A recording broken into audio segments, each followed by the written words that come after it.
Watch this if you wish you started lifting earlier. Walking around in their 30s and 40s in great shape, largely for one reason.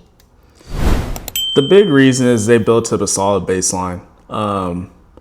If you do start early and you put in the work early for the 10 years, 10, 15 years, you can kind of cruise, just maintain your physique.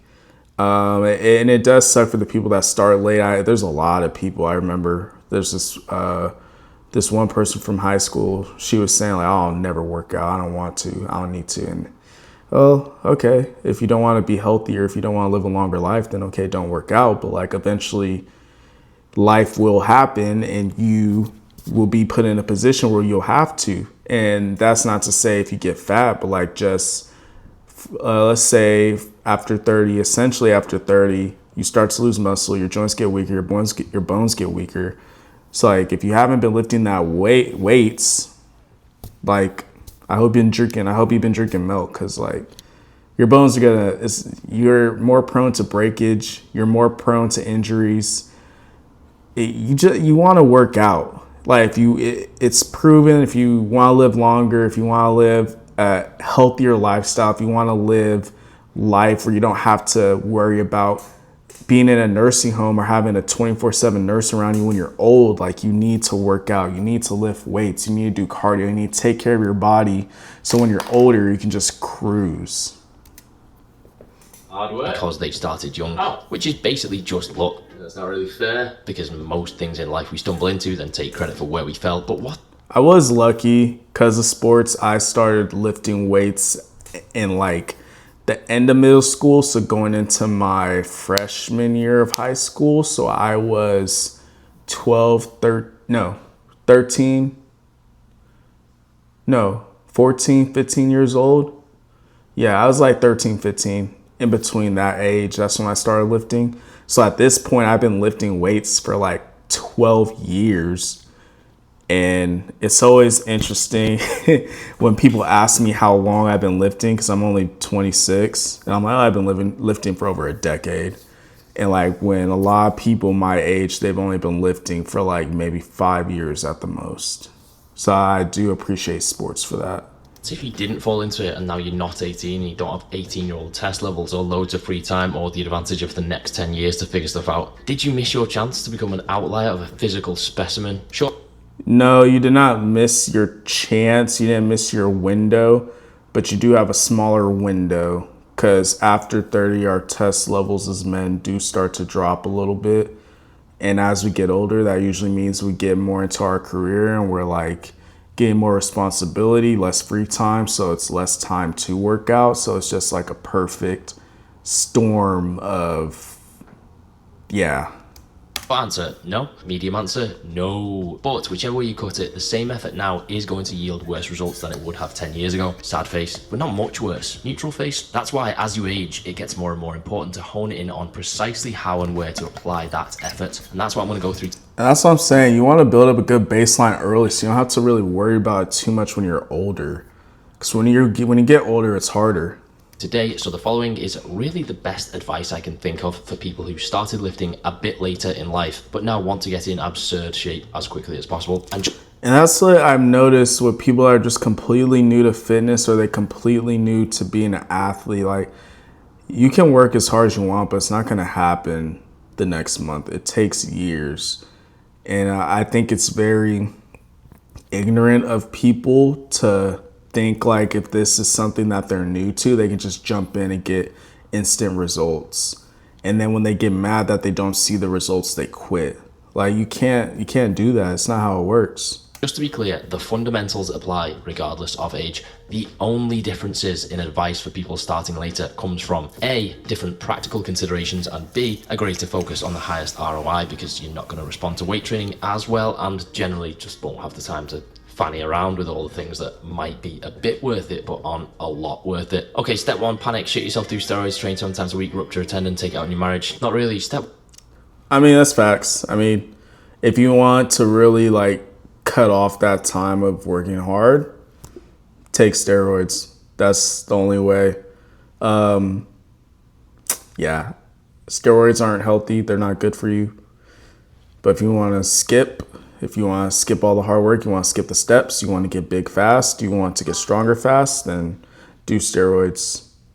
One is calm down. I guarantee if you're starting from any kind of average untrained base, in 5 years you can be in great shape, and in 10 years you can be in the kind of shape where people stop you on the beach and are like, wow, amazing body, man, what sport do you play? And then you have to awkwardly explain that people often mistake you for an actual athletic person, but really Yeah, tasty is kind of crazy. I don't want to be called tasty on the beach you just lift weights. So by, okay, maybe I do want to be called tasty. you can look like one. Okay, let's start with the section I call stuff you might expect me to say that I'm not going to say, other than to say that I'm not going to say it. 1, be careful you don't get injured. Obviously, always don't be daft, but Yeah, a lot of people, I see a lot of injuries for people that are new to the gym, partly because they don't know what they're doing, partly because they never lifted before. I guess that's the same partly. But the other thing, like they don't build up a solid baseline and they just go into whatever, and your body just isn't used to that. Same for the people that like used to be athletes and they think they could just jump right into it. If your body, if your tendons aren't used to that type of impact and that type of intensity, your body's gonna shut you down and be like, what are you doing, bro? So you need to, get with a trainer and figure out a good baseline. Do that for a month or so, build up a good baseline, and then start increasing intensity. that's not age specific. Lifting weights gets more dangerous as you age only because life does, and it's less dangerous than not lifting weights, i.e. the percent. And you just don't recover as much when you're older. You don't recover as fast as you did when you were younger. So starting later, if you can start earlier, it's gonna be easier.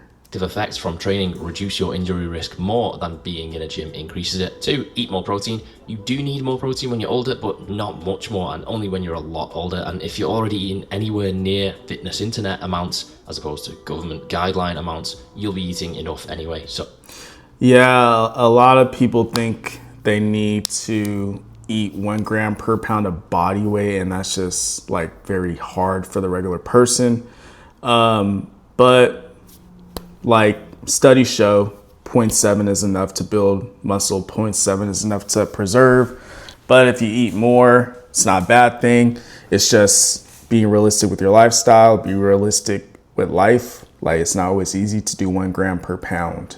irrelevant. 3, scary stuff about testosterone decline. The impact this actually has on your ability to build muscle is kind of overstated, particularly. And that's what I've noticed. Testosterone has been a big trend lately. I've noticed it in guys younger than me. They're so worried about their test levels. I'm like, bro, you're 16, 17, 18. Why do you care? Like, and that's the thing. You gotta be realistic with what you can do in the gym. Some people have really good genetics. Some people respond really well to working out, but like, just because you're not seeing progress as quick as you want, because you're comparing yourself on social media that has steroids, they're on steroids and they're juicing like crazy, all of a sudden you think it's because of your tests. Like maybe it's because you're not working as hard. Maybe you're not lifting hard. Maybe your program is trash.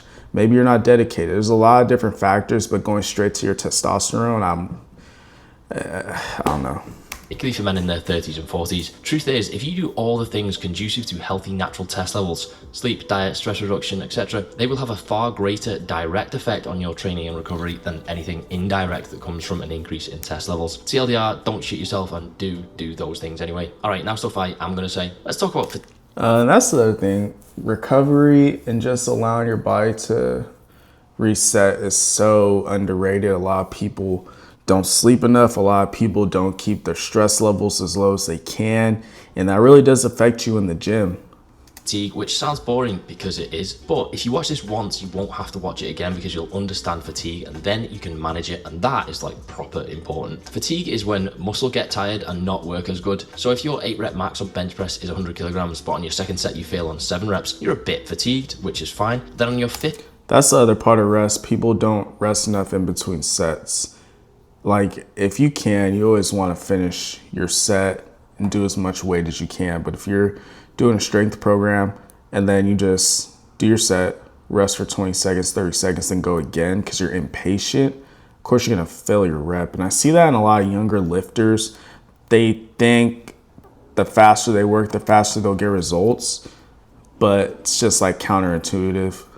Set you fail on 3 reps, you're a lot fatigued, which is not fine because not all failure is equal. Failing when fresh is worth more than failing when tired. See, taking sets close to failure matters, but what's often overlooked is how close that failure is to what it would be if you just walked into the gym fresh. If you want high ROI, you need to work within a reasonable threshold of your limits when fresh. That means basically the entire goal of your program should be to distribute fatigue, i.e. arrange your exercises in a way that best preserves performance. So and that's what I be trying to tell people when I'm talking about programming or when I'm programming for them. Like, I'm not a big fan of the bro split because dudes will do like 20 sets of chest in one day and they're working out for like 2 to 3 hours. And, oh, I don't mind being in the gym this long. Like, bro, you're not working as hard as you can. If you're truly pushing yourself, there's no way you're able to like really do 20 sets of chest. Like, you're not pushing yourself hard enough if you're able to do that. I'm being honest. Yeah, somewhere between your 2nd and 5th set, it stopped being worth it to do more sets of bench press and started being worth it to do sets of something else, even if that was another very similar exercise. And that's because, okay, we need a brief segue into regional hypertrophy before we come back to fatigue. Basically, different exercises and variations cause some areas of the muscle to grow more than others. Shortly after leaving the womb, you learn incline bench equal upper chest, but also overhead tricep extension and push down equal different parts of tricep. Also, leg extension equal more upper quad and squat equal more lower quad. And all that is just because science reasons. Point is, exercises might use... That's just biomechanics stuff. Different, I'm blanking on the word, but just different levers being used. That's what that mostly is. The whole of a muscle, but the emphasis will be on a specific area. This means it's better to do fewer sets of more different exercises, even if working the same muscle, because we're distributing fatigue across different areas of the muscle. But Joe, why start a video with something so zoomed in? Feels a bit specific, because the better we distribute fatigue within a workout, the less we have to worry about distributing it over the week. See, it might be better to do 5 sets of chest work twice a week than 10 sets once a week, but context required. 5 sets of chest twice a week, then 10 sets of chest once a week. Yeah, that is better. And that's what I was saying. If you're doing 1,000,000 sets of chest in one day, there's no way you're truly pushing yourself. And at that point, you're just wasting your time because you're doing a lot of junk sets, a lot of junk reps, just a lot of junk. Doing 5 sets of bench press twice a week is definitely better than 10 sets once. But if that 10 sets is made up of 2 different exercises, the difference is less. And 3, still less. And if it's 3 interspersed with exercises that target other muscles, you're into negligible territory. And for grown-ups with schedules, this matters because sometimes lower frequency is actually way more practical. You don't have to warm up 5 different times in a workout, and it might mean fewer total workouts, so less time commuting to the gym, and generally just some practical efficiencies to be... And you just gotta be more, your time is it's worth a lot. And if you're just in the gym because you have the time to, that doesn't mean you should be. Like, you should be very efficient with your time. You should have a quality workout for however long you're in there. But if you're just in there doing stupid stuff, that's not really gonna help you get the gains you want. Like, bro, you don't need to be in the gym for 2-3 hours. I promise you. Hard while still having productive workouts. So, pillars of distributing fatigue in workout. Stick to max 4 sets per exercise in most circumstances. Separate exercises that work the same muscle. If doing more than one exercise for a single muscle in a workout, opt for greater variance, i.e. the more different the better. Stop a couple of reps short from failure on most sets. Don't go over 10 direct sets per muscle per workout. Okay, now you understand that we're basically protected against doing daft workouts, which is really step... Those are all good. That's how I program all mine. Those are really good. Some a little different, but those are good. It's like step 1, 2, 3, 4, and 5. Far more goes into a program overall, but step 1 is always do workouts that work. One way you can do that, one way thousands of other people do that, is by using my training like it. If it pass the trial, each reps at the same time. When drop set, now even just and you manage your between day period. Daniel's, I think, just 2 worthwhile ones, and most exercises in give you a list of some really exercises. But honestly, just try it. We could go down the rabbit hole of how to choose effective exercises, but honestly, let's save you 2 minutes and me 2 hours, and I'll just give you a list of some really good ones and some probably not very worthwhile ones. And most exercises in between are decent enough, and with good exercise variation, you at least... I said there's not one perfect lift or one perfect workout, but it's just the ones you enjoy the most and the ones that you know you can stick to. Spread your risk to protect against the odd shit one infiltrating its way into your program. There are also some videos here for extra homework. Next up, what we're gonna do is not learn about volume, because all you actually need to know is more difficult sets per week equal muscle grow bigger. And Yeah, a lot of people think you need to do 1,000,000 reps, but honestly, if you just increase your intensity, like that's gonna trump a perfect program. Just like work hard, challenge yourself, do it for let's say 30 minutes, 45 minutes a day, maybe 4 days out the week, like that's more than enough. The reason we can basically leave it there is because the constraint for 99% of people is time. Not many people have enough time to do enough sets to make recovery the constraint. So do as many sets as you can over the course of the week, split those according to fatigue pillars previously stated, do more sets for muscles you want to grow more and fewer for ones you care less about. And that last one's actually really important because the amount of space you find you can free up by reducing volume on muscles that you don't really care so much about, or ones that you are genetically blessed with originally, frees up a lot for the ones you do want to focus on. Okay, let's just speed run diet because everyone basically knows the obvious stuff. You've just got to basically do the obvious stuff. Yeah, like, and that just goes back to like people have no problem doing the work. It's always the diet that they don't do. Like, count your calories, get your protein in, get your fiber in, like you'll be solid. The thing I actually want to say is that I don't think everyone needs to stick to strict bulking and cutting phases, but I do think if you're starting later, you should, at least for a while, because it will get you there faster. You might want to call them something that sounds mildly more mature, because bulking sounds a bit, I don't know, you know what I'm saying. And since building muscle gets harder basically every decade starting in your 30s, you should probably start with bulking, a gaining phase, unless it's absolute. I think calling it a gaining phase, that's so stupid. Just call it bulking. Like, oh, I'm gaining. Come on, bro. The obvious that you need to lose fat first. Actually, losing fat gets harder as you get older too, but not as much harder. I've not actually given you everything you need there, just what I think is the most important stuff. But before I go, I do still want to stress again that you really don't have to shit yourself and go guns blazing, even if you first pick up a weight at See, and that's my other thing. Like, people, they get into fitness, they want to go guns a-blazing. They want to go really hard. They want to get everything done. They want to be perfect. But like, bro, that's not a great way to build up habits. You want fitness and you want a healthier lifestyle to be a habit. You don't want it to be a trend. So like, you should be taking your time. You should be taking your time to learn. You shouldn't be just buy everything, try to do everything. Like, that's the easy way to burn out and just hate what you're trying to do. 30, 40, 50. The most important thing at any age remains long-term consistency. If you started in your 30s or 40s and wish you started in your 20s or teens, well, you've still got to do the same stuff. You've just got to work it into a different set of circumstances. But you know, there are benefits to starting a little bit older too. You probably have a more developed mindset, right? You're probably less prone to doing daft shit. You're probably less ego driven. You probably got more money now, so you can afford things that aren't just beans. Things that aren't just beans. Who's eating just beans? I guess like even I was broke in college. I wasn't eating beans. You get the idea. I'm gonna go. They see me rolling. They hate Hey, good video. Joe, it's got good video. Jody Lenny is my hero. We just got one more. Like and subscribe.